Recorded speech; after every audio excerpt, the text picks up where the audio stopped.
Beastars is a series full of complex and compelling characters, but some of them don't get nearly as much attention as they deserve. Today, I'll be going over the history of Gosha and Yahya, two often overlooked Beastars characters with a short but fascinating history. At 15, Yahya was already an exceptional individual, known for his sharp intellect, unwavering sense of justice, and relentless ambition. He spent most of his time with his best friend Gosha, a gentle yet formidable kimono dragon. Both were cadets in the police force, seen as rising stars with the potential to one day reshape society. Together, they dreamed of becoming the next Beastar, a prestigious role reserved for those capable of uniting herbivores and carnivores. Their dynamic was balanced. Yahya was calculated and stern, while Gosha, despite his powerful appearance, had a heart full of warmth and optimism. One fateful evening, while on patrol, they stumbled upon a violent altercation in a dark alley. A female gray wolf was being harassed by a group of criminals. Their motives unclear, but undoubtedly sinister.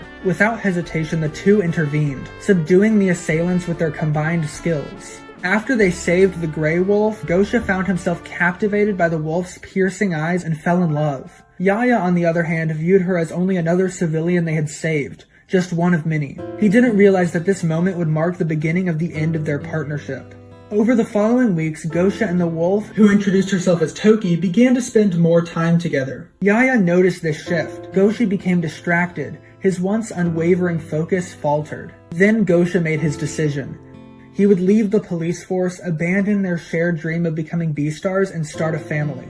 To Yahya, it was just unthinkable. The role of Beastar wasn't just a title, it was a responsibility, a means to fix the injustices of the world. To turn away that duty was, in his eyes, the ultimate betrayal. Their final conversation ended in anger, with Yahya vowing to achieve greatness alone. Gosha, however, had found something Yahya never understood: love.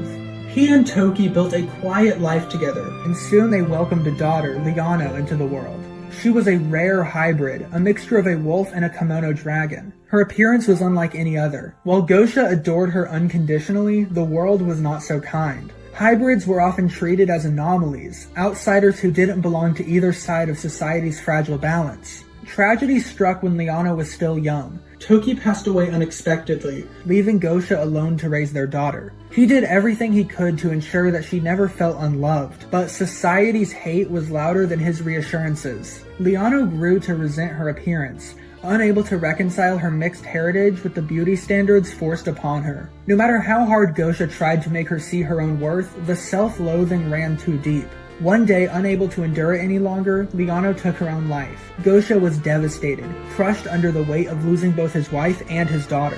With nothing left but grief and a grandson, Liano's son Legoshi, Gosha poured his love into raising the boy. He swore to give Legoshi the warmth and acceptance that Liano never found. Despite his sorrow, he did not allow it to harden him. He raised Legoshi with kindness, teaching him that strength was not about dominance, but about understanding. However, knowing that the world was often unkind to those who did not fit in, he eventually sent Legoshi to Cherryton High School, hoping that it would provide him with a fresh start. Meanwhile, Yahya had long since risen to power. He became the Beastar just as he vowed to, dedicating his life to enforcing justice with an iron will. Yet, despite all of his accomplishments, a lingering bitterness remained. He had sacrificed everything, including his friendships, for the sake of order. And still, the world was not as perfect as he had envisioned. He saw Gosha again only in passing, now an old reptile who had traded ambition for a quiet, unremarkable life. Yahya could not comprehend how his former friend could seem so at peace despite his losses. Gosha, now elderly, lived a simple existence. Though he had endured great sorrow, he refused to let it define him. He spent his days as a friendly neighborhood figure, often visiting a hybrid-friendly daycare on weekends to interact with children. He wanted to ensure that the future generations of hybrids grew up knowing that they were valuable and that they belonged. He would tell them stories, teach them small lessons, and offer the warmth that he once had given Liano and Legoshi. Though the pain of his past never truly faded, he found solace in these moments of connection. Despite their vastly different paths, Yahya and Gosha were bound by their shared history. Where Yahya sought justice through control, Gosha sought it through compassion. Their lives had diverged long ago, and though neither of them would ever fully understand the other, their choices had shaped the world in ways that they never could have foreseen. And so their legacies continued.